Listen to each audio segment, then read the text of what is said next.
Welcome back after the break on Ion South Asia. Sanjiv, we have great news in the medical community in New York. Well, actually, this is the entire community segment. Uh-huh. And we have got some interesting stories, some good ones and some not so good ones. But this one is, this one, let's start with a good story. Go ahead. Good story. Okay, so Dr. Ashutosh Tiwari, who is a renowned robotic surgeon. Known as Ash Tiwari. Ash Tiwari. Right. Yes, that's a lot easier. Okay, so he is a robotic surgeon, urologist, and one of the top prostate cancer experts in the world, has now been named the founding director of the brand new Center for Prostate Cancer at the New York Presbyterian Weill Cornell Medical Center. That's right. And this prostate cancer center is part of a newly expanded cancer center at Weill Cornell Medical College and New York Presbyterian Hospital. This Dr. Ash Tiwari is widely known and a respected doctor in the world of medicine. And more than 100 Indian urologists have trained with Tiwari in the US, and many of these trainees are actually now working at top Indian medical institutes. Right, and this new center is actually going to be focusing on preventative care, because this is one of the things that Dr. Tiwari is focusing on, because his goal is really to prevent anyone from getting to the advanced stage of cancer. Correct. So by that, he's going to use a lot of diagnostic methods like imaging, advanced screening, and other therapies that will complement the surgeries that he does. So all the best and congratulations to Dr. Ash Tiwari. Yes. All right, so on that note, the Indian Association of Long Island, IALI, elected a new president, Dr. Kishore Kuncham, and 11 other executive board members last week. This time of the year, I think elections take place everywhere, right? Elections December, everywhere. Okay. Right. So there's a new team now, new president for this India Association of Long Island. Long Island, I think there's a strong Indian community resides in Long Island. About 120,000 people reside in Long Island, and the number is keep growing. So there's these leaders, community leaders, who've been doing a fine job for over the years. Now they have a new president, as you said. Dr. Kishore Kuncham. Right. Yeah.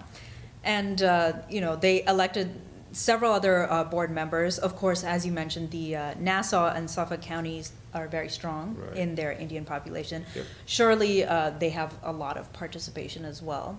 So do you have some details on the board members that they elected? There are several board members. So let's just skip that, and we wish all the best to the entire team of India Association of Long Island. All right, for sounds 2013.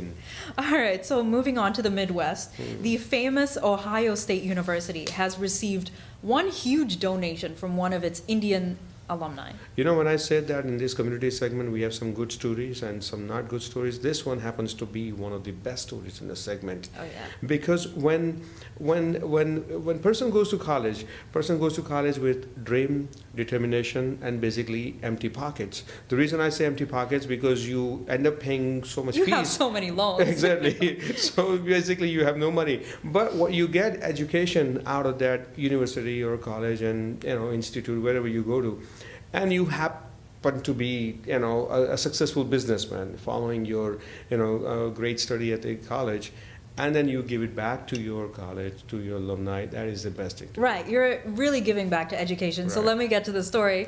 The Indian alumni was actually Monte Ahuja, who graduated with a master's in mechanical engineering at OSU in 1970. And OSU means Ohio State University. Yes. And he has now founded Transtar Industries in Cleveland, and now he's donated $3.5 million to create the Monte Ahuja Endowed Dean's Chair at the College of Engineering in OSU. Well, he founded the company, and I think he sold it because other company now manages it, and he made lots of money. Yeah. Mr. Monte Ahuja, born in India and educated at Punjab Engineering College, migrated to US in 1968, has done so well for himself that he had also donated in June of 2011 to Cleveland State University, which he also attended. He had donated $10 million at Cleveland State University, and this time now he's donating $3.5 million at Ohio State University for having actually Monte Engineering Endowed Dean's Chair, which is going to benefit the College, of Engineering. Exactly. And it's, you know, it's great to donate back to education. And I think, you know, he has his name on this college, or, Yes. you know, we've covered several other Indian Americans actually donating to colleges with their Right. name, you know, Exactly. on these new schools. I always respect this kind of individuals. Right. You always give it back to the college, yes. Don't you think it's a new status symbol in the Indian American community, having your name on a college?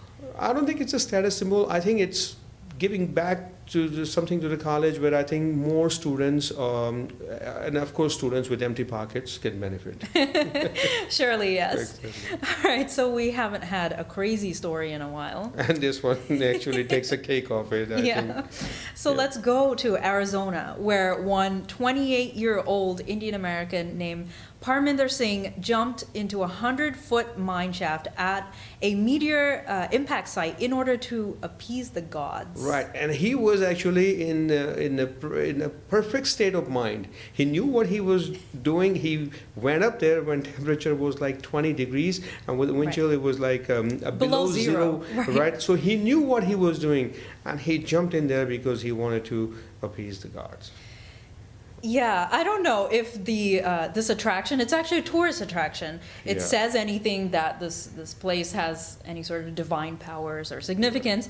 But Parminder actually traveled all the way from his city in Union City California. in California Union to City. Arizona. Right, and he was on a tourist attraction in northern Arizona, which was this meteor crater site, and he jumped 100 feet, and of course you had several, over 30 rescue personnel trying to get him out of this hole, and they had been feeding him all sorts of supplies like food and water, flashlight, radio, and warm clothes, of course, to him. And you know, they had actually called out to him, and they heard like this muffled voice, which signified that there was someone The good down news is that he's alive, Of and course. the entire rescue operation lasted about more than 8 hours In the this freezing cold. temperature. there. Right. Right. I mean, we're glad that he's safe, but I just don't know why he would do that. I don't know where he got this idea. But this note doesn't say more about, you know,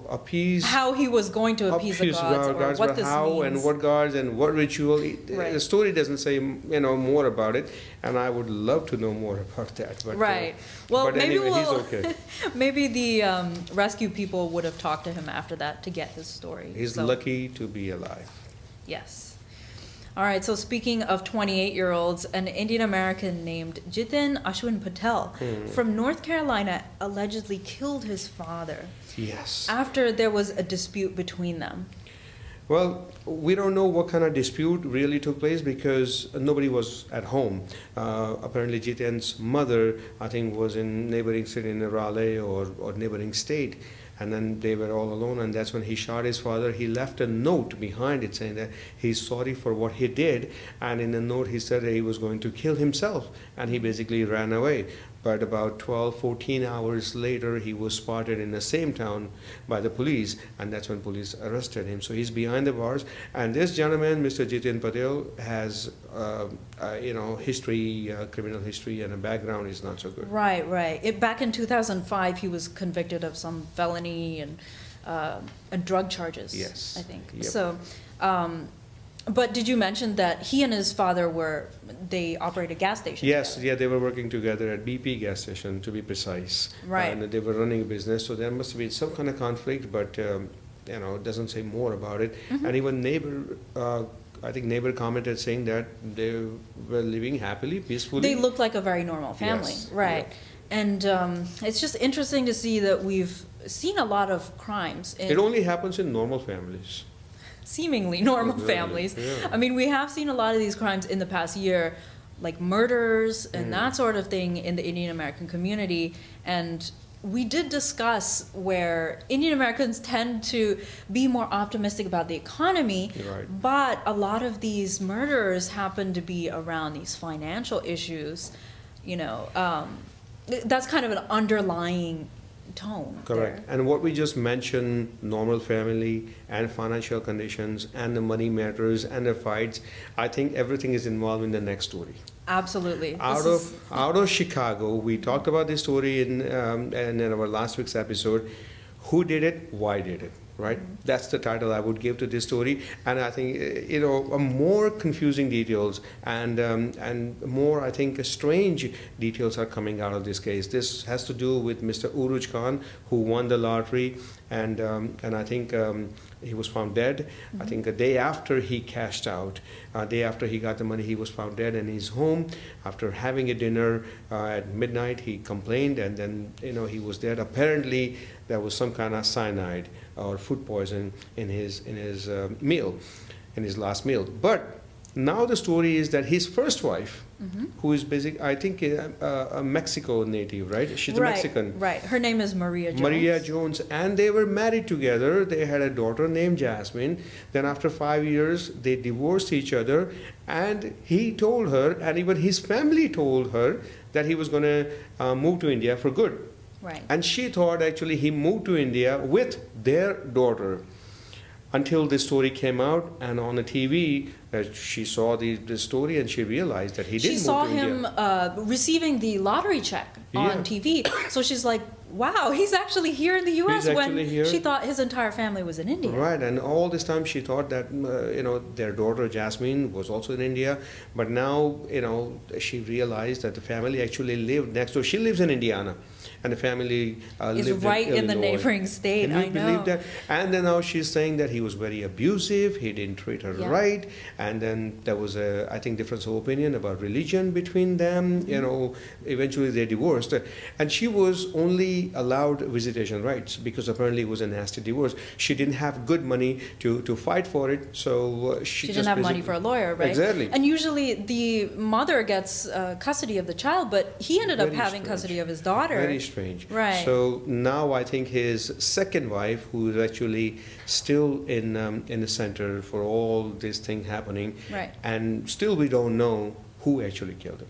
Yeah, it's Uruj Khan himself had been in run-ins with the law, so it's a very strange story. But I wouldn't be surprised if something new comes out next week. We're going to be following this story, so we'll see what happens. Absolutely. All right, let's move on to entertainment news. Yes. The big entertainment news for this week is about Vishwarupam, the big Kamal Haasan movie, written, directed, and co-produced by him in 3 different languages, Tamil, Hindi, and Telugu. If you want me to translate in Hindi, it's actually Vishwaroop. It's not much different. But there's been a lot of controversy surrounding this movie, as is the case with pretty much all Kamal Haasan movies. Right. The latest one is with the Islamic situation, with the film dealing with terrorism, and the Muslim community in India is saying, So here's what happened. The film was actually approved by the censor. Film was supposed to be releasing this weekend. And apparently Muslim organizations, they met the state home secretary and submitted a memorandum pointing that movie portrays the community in a bad light.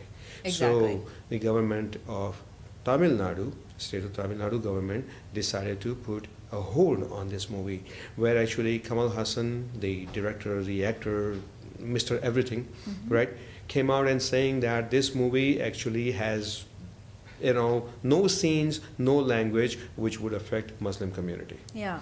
Now, what really happened interesting is that in their fraternity, many of these well-known stars, such as Manoj Bajpayee, Madhur Bhandarkar, Anubhav Sinha, Prakash Raj, they all have come out in support of Kamal Haasan and saying that this is really wrong by the state of Tamil Nadu to put a ban on the movie, and which was actually approved by censor. Had there been anything objectionable in the movie, censor, I'm sure, would have rejected it.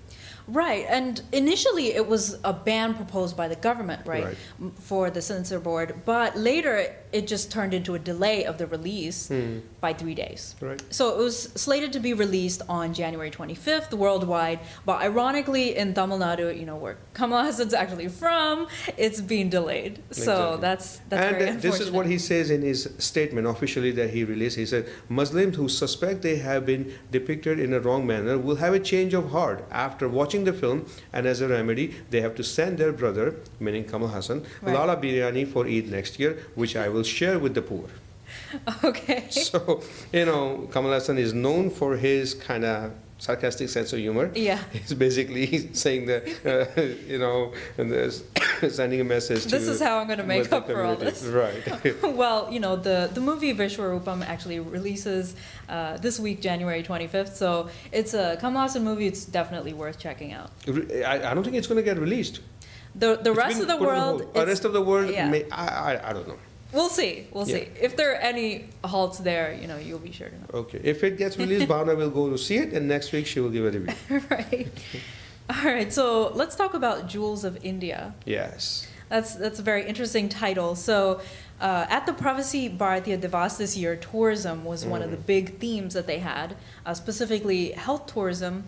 And the whole point of the convention was literally to attract investments by NRIs and overseas Indians, bring them back into India and grow the economy of Right. India. And so at one of their sessions, they actually launched a book called Jewels of India, Right. which highlights 89 prominent Indian Americans. And they had presented this book to the Chief Minister of Kerala, Mr. Chandi. And this book is honoring several Indian Americans. That's right, honoring several successful Indian Americans, and such as Governor of South Carolina, Nikki Haley is in there. Dr. Naveen Mehta, a local community activist leader, is in there.